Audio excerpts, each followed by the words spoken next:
Hello guys, welcome to साहित्यिक मुसाफिर। तो आज की अपनी इस वीडियो में यूजीसी नेट के पाठ्यक्रम में लगी कहानी रोज के रचनाकार अज्ञे जी का संपूर्ण साहित्यिक परिचय देखेंगे। सच्चिदानंद हीरानंद वात्स्यायन अज्ञे जी का जन्म उत्तर प्रदेश में 1911 को हुआ। कहाँ हुआ? उत्तर प्रदेश, जिला देवरिया, कसिया कुशीनगर के एक खंडहर में 7 मार्च 1911 को, और इनकी मृत्यु हुई 4 अप्रैल 1987 को। इनके पिता का नाम था हीरानंद शास्त्री और माता का नाम था वेयंती देवी।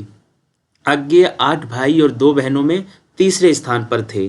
परिवार के लोग इन्हें सच्चा कहकर पुकारते थे। अज्ञे उपनाम जैनेन्द्र के द्वारा सुझाया गया और प्रेमचंद के द्वारा दिया गया। ठीक है, तो ये प्रश्न बन सकता है कि अज्ञे को अज्ञे उपनाम किसने दिया? तो जैनेन्द्र के द्वारा सजेशन दिया गया अज्ञे नाम से। ठीक है, और प्रेमचंद ने अज्ञे नाम अज्ञे को दिया। सच्चिदानंद इनका मूल नाम था, हीरानंद पिता का नाम था। ठीक है, जो इनके साथ जुड़ गया, और वात्स्यायन वत्स गोत्र के कारण कहलाए। तो इनका पूरा नाम क्या बना? सच्चिदानंद हीरानंद वात्स्यायन अज्ञे। अज्ञे जी श्री वत्स, गजानन पंडित, डॉक्टर अकल लतीफ, समाजद्रोही नंबर 1 आदि नामों से भी जाने जाते थे। क्रांतिकारी विचारों के फलस्वरूप अज्ञे ने अपना नाम बदलकर मोहम्मद बख्तियार रखा। राष्ट्रीय रूप लावण्य के कारण क्रांतिकारी लोग इन्हें राजा कहा करते थे। कुट्टी चातन के उपनाम से इन्होंने सबरंग नामक निबंध लिखा। अज्ञे का बचपन लखनऊ, श्रीनगर, जम्मू, नालंदा और पटना में बीता। सन 1911 से 1915 तक लखनऊ में, 1915 से 1919 तक श्रीनगर, जम्मू, और 1919 से 1925 तक नालंदा और पटना में रहे। 1925 में मैट्रिक की परीक्षा प्राइवेट से प्रथम श्रेणी से उत्तीर्ण किए। इंटर मद्रास के क्रिश्चियन कॉलेज में गणित, भौतिकी, अंग्रेजी और संस्कृत विषय लेकर पढ़े। 1927 में उत्तीर्ण किए। ठीक है, कॉलेज के अंग्रेजी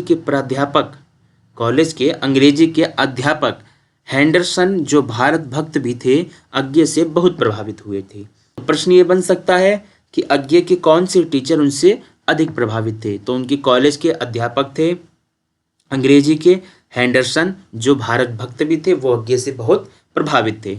1927 में लाहौर के फॉरमैन कॉलेज में बीएससी प्रथम वर्ष में दाखिला लिए और 1929 में पूरा किए। 1929 में एमए अंग्रेजी में दाखिला लिया और इसी वर्ष क्रांतिकारी दल में शामिल हुए। तो अज्ञे 1929 में क्रांतिकारी दल में शामिल हुए। प्रश्न ये बन सकता है कि क्रांतिकारी दल में अज्ञे कब शामिल हुए? तो कब हुए? 1929 में। अज्ञे बचपन में ही 30-40 पृष्ठों की एक हस्तलिखित पत्रिका आनंद बंधु निकालते थे। ठीक है, आनंद बंधु पत्रिका कौन निकालते थे? अज्ञे। कब? बचपन में ही। कितने पृष्ठों की थी? 30-40 पृष्ठों की। इस पत्रिका में घर के करीब सभी सदस्य लिखते थे, और इस पत्रिका में लिखने वाले लोग कौन थे? इनके घर के ही सभी लोग। बाल्यावस्था में ही इलाहाबाद की एक बालचर पत्रिका सेवा में पहली कहानी प्रकाशित हुई। तो बाल्यावस्था में इन्होंने अपनी पहली कहानी लिखी। ठीक है, जो कि सेवा नामक पत्रिका में प्रकाशित हुई इलाहाबाद से। लाहौर में अपने कॉलेज की पत्रिका में पहली कविता छपी, जो गीतांजलि से प्रभावित थी अज्ञे की। अज्ञे ने दिल्ली जेल में मात्र 3-4 दिन में ही उपन्यासात्मक आत्मकथा शेखर एक जीवनी लिखी। उस समय अज्ञे मात्र 19 साल के थे। तो अज्ञे ने जब शेखर एक जीवनी उपन्यास लिखा, उस समय अज्ञे की उम्र क्या थी? 19 साल। और अज्ञे शेखर हैं। शेखर कौन है? अज्ञे स्वयं अपने बारे में लिख रहे हैं। ये क्या है? एक उपन्यास है, जो कि आत्मकथा के रूप में है। और शेखर एक जीवनी के 2 भाग हैं। ठीक है, और पहला भाग 1941 में प्रकाशित हुआ और दूसरा भाग 1944 में। दोनों में 4-4 भाग हैं, और चारों भागों के नाम याद करने हैं। शेखर एक जीवनी इसलिए भी महत्वपूर्ण है, क्यों? क्योंकि हमारे पाठ्यक्रम में लगा हुआ है। आगे, दिल्ली जेल में ही अज्ञे ने भग्नदूत और चिंता संग्रह की कविताएं और विपथिका की कहानियां लिखी। दिल्ली जेल में ही क्या किया इन्होंने? भग्नदूत लिखा, चिंता संग्रह, ठीक है, ये इनकी मतलब काव्य हैं, और विपथिका कहानियां हैं। कहानी संग्रह विपथिका नाम से। तो ये सारी चीजें इन्होंने दिल्ली के जेल में ही लिखी। अज्ञे मार्क्सवाद से प्रभावित न होकर एमन रॉय, फ्रॉयड आदि से प्रभावित है। किस किस से प्रभावित है अज्ञे? एमन रॉय से, फ्रॉयड से और सार्त्र से। क्यों?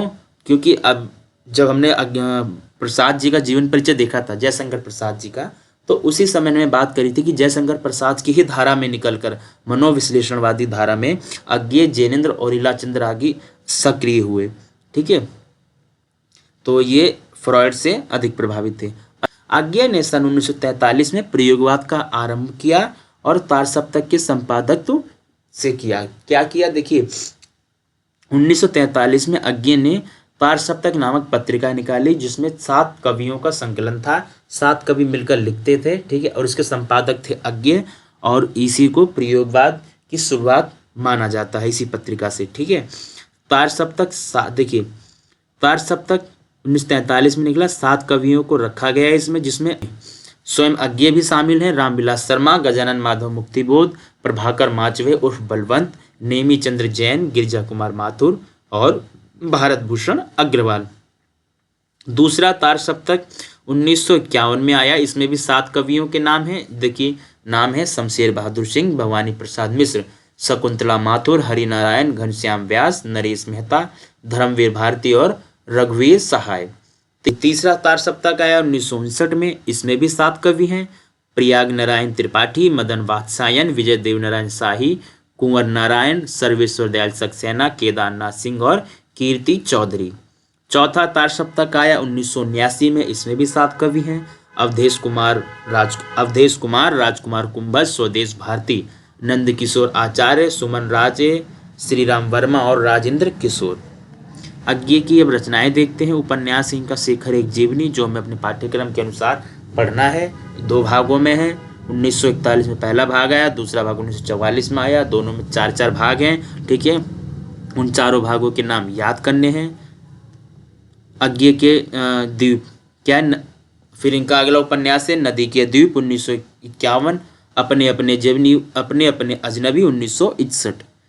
इनके काव्य हैं भग्नदूत 1933, चिंता 1942, इत्यलम 1946, हरी घास पर क्षण भर 1949, बावरा अहेरी 1954, इंद्रधनुष रोंदे हुए ये 1957, अरियो करुणा प्रभामय 1959, आंगन के पार द्वार 1961, पूर्वा 1965 ईस्वी में आया। इत्यलम और हरी घास पर क्षण भर काव्य का संग्रहित रूप है। इत्यलम और हरी घास पर क्षण भर काव्यों को मिलाकर के पूर्वा नाम से 1965 में प्रकाशित किया गया। सुनहले सवाल 1965 में आया। कितने नावों में कितने बार 1967 में, क्योंकि मैं उसे जानता हूँ 1969, सागर मुद्रा 1970, पहले मैं सन्नाटा बुनता हूँ 1973, महावृक्ष के नीचे 1977, नदी की बाग पर छाया 1981, ऐसा कोई घर आपने देखा है 1986, prison days and other poems 1946 अंग्रेजी में लिखा इन्होंने अपने काव्य। सदानीर 2 भागों में अज्ञे की सभी कविताओं का संग्रह है। ठीक है, सदानीर नाम से अज्ञे की सभी कविताओं का संग्रह किस नाम से है, सदानीर। और ये कितने भागों में है, 2 भागों में। सृजना के क्षण संकलन है इनका, 1979 में आया। यात्रा साहित्य है अरे या यावर रहेगा याद 1953, एक बूंद सहसा उछली 1960। संस्मरण है स्मृति लेखा 1982, सामासिक साहित्यकारों पर। नाटक है उत्तर प्रियदर्शी 1967। समालोचना है हिंदी साहित्य एक आधुनिक परिदृश्य। याद कर लीजिए, बहुत महत्वपूर्ण है, प्रीवियस ईयर क्वेश्चन पेपर में पूछा जा चुका है। ठीक है, हिंदी साहित्य एक आधुनिक परिदृश्य 1967। पत्रकारिता एवं संपादन, देखिए इन्होंने कौन कौन सी पत्रकारिता निकाली या उसके संपादक के कार्यभार को संभाला। सैनिक पत्रिका 1936 में, विशाल भारत 1937, प्रतीक 1947, दिनमान 1965, फीमेस 1972, नया प्रतीक 1973। निबंध संग्रह है इनके त्रिशंकु 1945, सब रंग और कुछ राग 1956, आत्मनेपद 1960, आलबाल 1971, लिखे कागद कोरे 1972, अद्यतन 1977, जोग लिखी 1977, स्रोत और सेतु 1978, युग संधियों पर 1982, धार और किनारे 1982, कहाँ है द्वारिका 1982, केंद्र और परिधि 1984, छाया का जंगल 1984, सृजना और संदर्भ 1985, स्मृति छंदा 1989, संवत्सर 1978, भवंती 1972। संपादित पुस्तकें हैं इनकी आधुनिक हिंदी साहित्य 1942, चार सप्तक 1943 से 1979 तक, नेहरू अभिनंदन ग्रंथ 1951, नए एकांकी 1952, हिंदी प्रतिनिधि कहानियां 1952, पुष्करणी 1953, पुष्करणी संपूर्ण 1959, रूपांबरा 1960, साहित्य और समाज परिवर्तन 1984, कहानी संग्रह विपथगा 1937, परंपरा 1944, कोठरी की बात 1945, शरणार्थी 1948, जयदोल 1951, अमर वल्लरी 1954, ये तेरे प्रतिरूप 1961, जिज्ञासा और अन्य कहानियां 1965, अज्ञे की संपूर्ण कहानियां खंड 1, छोड़ा हुआ रास्ता 1975, अज्ञे की संपूर्ण कहानियां खंड 2, लौटती पड़ इंडिया 1975। अज्ञे की महत्वपूर्ण एवं प्रसिद्ध कहानियां हैं जिज्ञासा 1929, विपथगा 1931, अकलंक 1931, द्रोही 1931, गैंग्रीन या रोज 1934, हरसिंगार 1934, कैसांड्रा का अभिशाप 1932, कोठरी की बात 1934, चिड़ियाघर 1937, पुलिस की सीटी 1938, शरणदाता 1947, जयदोल 1950, पठार का धीरज 1950, सांप 1950, खितीन बाबू 1952, हजामत का साबुन 1959। और इनकी सबसे अंतिम कहानी कौन सी है? हजामत का साबुन। और प्रथम कहानी जिज्ञासा 1929। ये ने कुल 67 कहानियों की रचना की। पहली कहानी जिज्ञासा है जिसे 1929 में लिखा गया। जिज्ञासा कहानी का प्रकाशन 1935 में हुआ। कहानी लिखी गई 1929 में और प्रकाशित हुई 6 साल बाद 1935 में। अज्ञे की अंतिम कहानी हजामत का साबुन है जो कि 1959 है रचना काल जिसका। अज्ञे ने 1919 में 1, 31 में 7, 32 में 5, 33 में 6, 34 में 6, 35 में 4, 36 में 4, 37 में 7, 38 में 2, 39 में 2, 40 में 1, 41 में 1, 47 में 7, 49 में 2, 50 में 5, 51 में 1, 52 में 1, 54 में 3, 57 में 1 और 59 में 1 कहानी लिखी। अज्ञे की कहानियों पर मूलतः 2 विचारधाराओं का प्रभाव परिलक्षित होता है, फ्रॉयड के मनोविश्लेषणवाद और सार्त्र के अस्तित्ववाद का। अज्ञे की अधिकांश कहानियों का मूल स्वर व्यक्ति के अंतर्मन की खोज है। रोमानी रुझान वाले अज्ञे का मन सबसे अधिक स्त्री और प्रेम संबंधों में रमा है। अमर वल्लरी और हरसिंगार ऐसी ही कहानी है। रोज, जो कि बाद में गैंग्रीन नाम से प्रकाशित हुई, कहानी को नई कहानी की पूर्व पीठिका कहा जाता है। यह महत्वपूर्ण वाक्यांश है, इसको नोट करिए, याद करिए, रट्टा मारिए, कुछ भी करिए, पर इसको अपने दिमाग में बैठा लीजिए। क्यों? क्योंकि रोज कहानी हमें अपने सिलेबस के अनुसार पढ़नी है और रोज कहानी के संबंध में ये बात है कि ये नई कहानियों की पूर्व पीठिका है। ठीक है, कि नई कहानियों की शुरुआत हुई तो उसके बैकग्राउंड में क्या थी? तो बैकग्राउंड में थी रोज कहानी, इसलिए नई कहानियों की शुरुआत हुई। इसलिए एक बहुत महत्वपूर्ण वाक्यांश है, इसको कहीं भी नोट करिए, याद करिए, जैसे भी हो सके इसको अपने दिमाग में बैठाइए। कहानी के बारे में अज्ञे की मान्यताएं। अज्ञे स्वयं क्या कहते हैं कि कहानी एक सूक्ष्मदर्शी यंत्र है जिसके नीचे मानवीय अस्तित्व के दृश्य खुलते हैं। ठीक है, क्या है कि कहानी एक सूक्ष्मदर्शी यंत्र, एक छोटा सा यंत्र है, ठीक है, एक मशीन है जिसके नीचे, जिसमें मानव के अस्तित्व के दृश्य, हमारे जो अस्तित्व है हमारे, उसके दृश्य खुलते हैं। ठीक है, उसके पट खुलते हैं, यानी कि कह लीजिए लेवल जो मनुष्य के ऊपर चढ़ा हुआ है ना अपनी बातों को छुपाने का, वो लेवल खुलता है हमारा कहानियों में। अज्ञे स्वयं अपने बारे में कहते हैं, कहानीकार के रूप में अज्ञे की दृष्टि मुख्यतः व्यक्ति चरित्र की ओर रही है। व्यक्ति के स्वभाव और कर्म प्रेरणाओं का सूक्ष्म विश्लेषण उनकी कहानियों में मिलता है।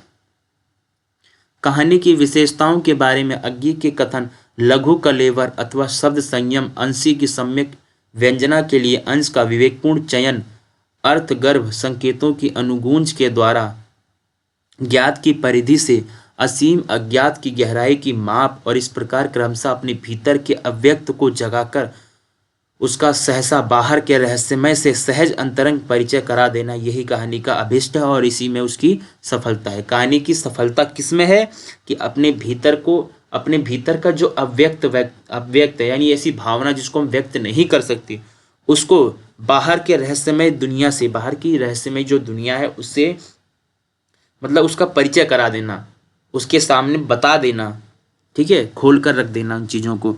यही कहानी की सफलता है और यही कहानी का अभिष्ट है, यानी इसका उद्देश्य भी यही है। कहानी के बारे में विद्वानों की राय। विजय मोहन सिंह कहते हैं कि रोज अज्ञे की सर्वाधिक चर्चित कहानी है, क्योंकि इसमें संबंधों की वास्तविकता को एकांत वैयक्तिक अनुभूतियों से अलग ले जाकर सामाजिक संदर्भ में देखा गया है। मध्य वर्ग की पारिवारिक एक रास्ता को जितनी मार्मिकता से कहानी व्यक्त कर सकी है, वह उसे युग की कहानियों में विरल है। अज्ञे के बारे में विद्वानों की राय। स्वयं अज्ञे, मैं ऐसे व्यक्तियों में हूँ और ऐसे व्यक्तियों की संख्या शायद दिन प्रतिदिन घटती जा रही है जो भाषा का सम्मान करते हैं और अच्छी भाषा को अपने आप में एक सिद्धि मानते हैं। क्या कहते हैं अज्ञे अपने बारे में कि मैं ऐसे व्यक्तियों में हूँ और ऐसे व्यक्तियों की संख्या शायद घटती जा रही है दिन प्रतिदिन, कि जो भाषा का सम्मान करते हैं और अच्छी भाषा को अपने आप में एक सिद्धि मानते हैं। उस साहित्य की कोई प्रतिष्ठा नहीं हो सकती जिसमें कोई सांस्कृतिक अस्मिता नहीं होती। ठीक है, क्या कहते हैं कि अगर किसी कहानी में, किसी रचना में, किसी कविता में, किसी साहित्य की किसी भी विधा में यदि कोई सांस्कृतिक अभिव्यक्ति नहीं हो रही तो उस साहित्य की वो प्रतिष्ठा नहीं हो सकती। ठीक है, देखिए रामस्वरूप चतुर्वेदी कहते हैं कि आधुनिक साहित्य में मानवीय व्यक्तित्व व उसकी सृजनात्मकता की सबसे गहरी चिंतना अज्ञे के कृतित्व में मिलती है। क्या कहते हैं कि आधुनिक साहित्य में मानव के अभिव्यक्तित्व, यानी मानव के जो उसका परिचय है, व्यक्ति है, उसका व्यक्तित्व, वह उसकी सृजनात्मकता, उसकी क्रिएटिविटी की सबसे गहरी जो चिंतन है, ठीक है, सबसे गहरा चिंतन अज्ञे की रचनाओं में मिलता है। अज्ञे कहने का, इस लाइन का कहने का मतलब यह है कि अज्ञे मन के भीतर जो बातें होती हैं, मन के भीतर बैठी हुई जो विचारधारा है, जो चिंतन है, जो विचार चलता है, उसको भी अपनी रचनाओं में उड़ेल देते हैं। बच्चन सिंह कहते हैं कि वे अपनी सोच व तकलीफ में आधुनिक हैं। अज्ञे की प्रकृति प्रेम में एक विराटता, एकांत और सन्नाटा है। क्या कहते हैं कि अज्ञे सोच व तकलीफ में तो आधुनिक हैं, किंतु अज्ञे की प्रकृति प्रेम में एक विराट है। क्या है? प्रेम करते हैं विराट तरीके से, ठीक है, और एकांत और सन्नाटा है। एकांत में क्या करते हैं? सन्नाटा, यानी चुप रहते हैं, यानी कि अपने भीतर तो ध्यान में उतरते हैं और बाहर प्रेम में। विजय देवनारायण शाही कहते हैं कि प्रसाद ने अनुभूति को दर्शन में घुलाया, जबकि अज्ञे ने दर्शन को फिर से अनुभूति में घुलाने की राह अपनी कविता के जरिए निकाली। क्या कहते हैं कि प्रसाद जी ने क्या किया? अनुभूति को दर्शन में घुलाया, जो उन्होंने अनुभव किया उसको दर्शन में बताया, जबकि अज्ञे ने दर्शन को फिर से अनुभूति में घुलाने की राह अपनी कविता के जरिए निकाली। तो आज की इस वीडियो में हमने अज्ञे का साहित्यिक जीवन परिचय देखा। इसकी अगली वीडियो में हम अज्ञे की कहानी रोज को पढ़ेंगे। तो तब तक के लिए जय हिंद, जय भारत। मिलते हैं अपनी अगली वीडियो में।